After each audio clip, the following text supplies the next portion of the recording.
Aujourd'hui, je t'emmène avec moi dans ma journée d'entrepreneur au Brésil. Donc, je suis plus à Rio, j'ai quitté la ville, je suis à Arraial do Cabo. Donc, c'est une petite ville balnéaire, beaucoup plus calme.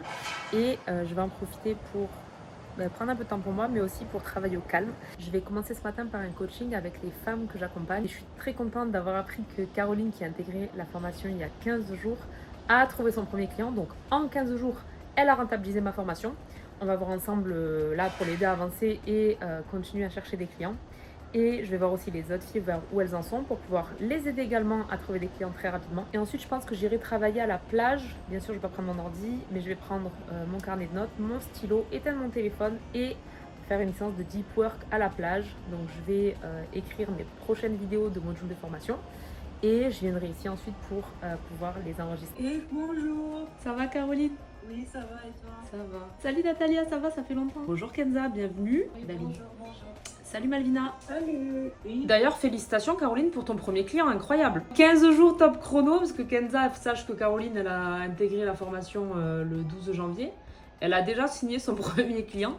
Incroyable, vraiment félicitations. On te l'a dit sur le groupe, mais je voulais te le dire en coaching, Bravo. c'est juste incroyable. Sachez que c'est important pour construire votre business que 50% de votre temps soit consacré à la délivrabilité de votre client parce que c'est très important, donc c'est délivrer un bon résultat et continuer 50% de prospection parce que le problème c'est le premier mois je signe un client donc je vais mettre à 100% de mon temps dessus, je le délivre en un mois et ensuite du coup le mois de février je vais pas signer de client parce que j'ai pas prospecté en février donc mon chiffre d'affaires il va faire ça. Okay. Le chiffre d'affaires constant, comment vous pouvez l'avoir? C'est en signant au moins un client tous les mois. Parce que si vous facturez 1500 euros, 1500 euros, 1500 euros, 1500 euros, juste le setup, avant même d'obtenir des commissions sur les ventes, vous allez tous les mois obtenir la régularité. Mais pour ça, il n'y a pas de secret, c'est 50% de délivrabilité, 50% de prospection. Direction la plage. Alors, je vais pas aller à celle-là. Une très belle vue, j'ai loué un appartement. Je vais pas aller à cette plage, je marche un petit peu pour aller découvrir. Il y a plein de petites plages à Arraial do Cabo. Je viens de trouver un spot incroyable juste derrière chez moi. Je ne savais même pas que ça existait. Il y a une vue de fou. Je suis arrivée il y a 2 jours.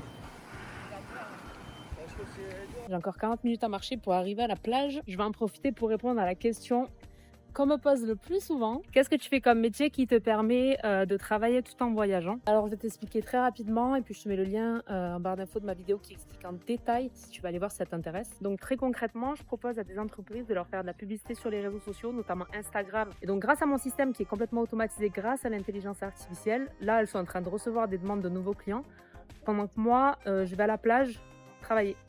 Donc en fait, ils reçoivent en automatique des demandes de clients. Ils signent des ventes avec des clients et ils me reversent un pourcentage du chiffre d'affaires, un peu comme un apporteur d'affaires. Et d'ailleurs, je travaille principalement avec des entreprises dans le secteur du bâtiment parce qu'ils ont l'habitude des apporteurs d'affaires et qu'ils manquent cruellement de se connecter aux nouvelles technologies. Donc, ce qui fait qu'il y a un besoin énorme en ce moment. Donc, si ça t'intéresse en détail de savoir comment je fais, je te mets le lien en barre d'infos. Et donc, la deuxième question qu'on me pose très souvent, c'est OK, ton système, il est bien, mais comment tu as fait pour avoir tes premiers clients quand tu n'avais pas d'expérience? Parce que c'est souvent là où on bloque au début. Je te fais profiter de la vue.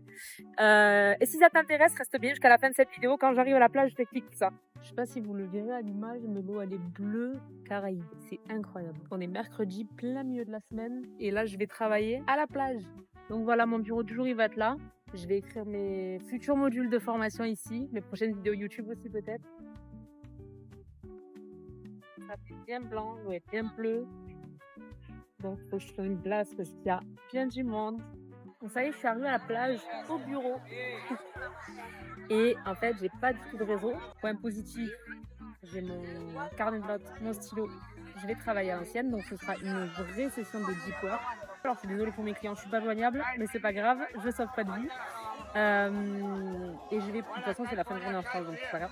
Donc, je vais pouvoir vraiment travailler tranquillement et surtout sans travailler avec ChatGPT parce que ChatGPT c'est très bien. Par contre, c'est vrai que du coup, on est un peu moins créatif, c'est un peu moins appel à sa créativité. On peut travailler différemment et c'est pas plus mal. On me dit souvent que j'ai de la chance, alors je trouve que c'est pas forcément vrai parce que je me suis créé ma propre chance. J'ai sacrifié énormément de choses pour en arriver là aujourd'hui. Mais au-delà de ça, je mets au défi des cons d'être dans des endroits comme celui où je suis aujourd'hui et de continuer à garder sa discipline de travail, c'est-à-dire aller sortir de l'eau et travailler et continuer à travailler tous les jours sans se laisser avoir par le fait qu'on est dans un endroit paradisiaque. Déjà, une discipline, c'est très difficile à garder, quelle qu'elle soit, une discipline de travail, de sport. Mais en plus, quand tu es dans des endroits comme ça, c'est d'autant plus dur. Je voulais te dire aussi qu'il y a 2 ans, on me regardait comme si j'étais folle quand je disais que je voulais plus travailler pour un patron, que j'avais un petit projet d'entrepreneuriat, que je voulais gagner mes propres revenus, que je voulais voyager en travaillant. Tout le monde m'a dit non mais la vraie vie c'est pas ça. Ben, leur vraie vie à eux c'est pas ça. Moi je suis contente de l'avoir fait. Je suis fière de moi aujourd'hui. Et je t'encourage vraiment à le faire, à poursuivre ton rêve. Si ton rêve c'est ça ou autre chose, je t'encourage vraiment à le poursuivre. Et donc, t'expliquer comment j'ai trouvé mes premiers clients. Parce qu'aujourd'hui, les personnes qui me regardaient avec un regard de pitié il y a 2 ans me demandent des conseils. Il n'y a pas de problème, je leur en donne. Pour savoir comment voilà, se sortir de leur situation dans laquelle ils sont bloqués. Donc je te disais tout à l'heure quand je marchais, la question qu'on me pose le plus souvent après me demander mon concept, et mon concept tu le trouveras dans la vidéo que je t'ai mis en barre d'infos, on me demande souvent comment j'ai fait pour trouver mes premiers clients alors que j'avais aucune expérience. D'ailleurs je n'étais pas du tout sûre de moi à l'époque, je savais même pas si ça allait marcher. Et en fait, tout simplement, j'ai pris mon téléphone et j'ai appelé des entreprises parce que quand j'ai demandé aux freelances autour de moi, ils m'ont conseillé de me mettre sur des plateformes comme Malte, par exemple, où tu peux trouver des missions, sauf que tu es en concurrence avec d'autres freelances et si tu n'as pas d'essence, il n'y a rien qui te différencie. Et c'est un peu le cercle vicieux du tu n'as pas eu de mission, donc on ne te fait pas confiance, mais pour avoir ta première mission, il faut bien commencer quelque part, ta première mission, pardon. Et en fait, je me suis inscrite sur Malte, j'ai attendu un moment, pendant que j'étais sur d'autres concepts également qui n'ont pas fonctionné. Et j'ai jamais eu aucune sollicitation, j'avais des visites de profil, mais aucune sollicitation. Et j'ai répondu à quelques annonces, mais bon, je pense qu'on était des centaines à y répondre. Et je me suis dit, en fait, je vais pas pouvoir y arriver comme ça, à attendre que quelqu'un vienne me chercher pour travailler. Donc j'ai pris Google Maps autour de chez moi, j'ai fait ce qu'on appelle la technique de l'escargot, c'est-à-dire que j'ai commencé par les entreprises les plus proches et je me suis éloignée petit à petit. Et je ne me suis pas posé de questions, je ne me suis pas laissé le choix. J'ai appelé des entreprises. Tout simplement, allô, oui, bonjour, je voudrais savoir si vous avez besoin de nouveaux clients. L'entreprise va difficilement te répondre non. Et souvent, ils me répondaient oui, mais quel est l'objet de votre appel? Donc, je leur disais, voilà, si vous recherchez de nouveaux clients, moi j'ai une solution pour vous apporter de nouveaux clients et vous ne me payez que si ma solution fonctionne. Donc, c'est-à-dire que si vous générez le chiffre d'affaires grâce à ma solution, alors vous me payez une commission sur un pourcentage du chiffre d'affaires généré. C'est ce qu'on appelle une offre irrésistible en marketing. À force d'appeler, ça a fonctionné. Et c'est-à-dire que le premier mois où j'ai commencé à appeler des entreprises, j'ai trouvé 4 clients. Ces 4 clients m'ont permis de générer 3000 et quelques euros de chiffre d'affaires. Et si tu veux savoir exactement le script, comment je suis entrée en contact avec ces entreprises, etc., je te mets ma vidéo qui détaille tout, je te la mets en barre d'infos. Et je t'invite vraiment à mettre en place ce plan d'action si toi aussi tu veux travailler pour toi.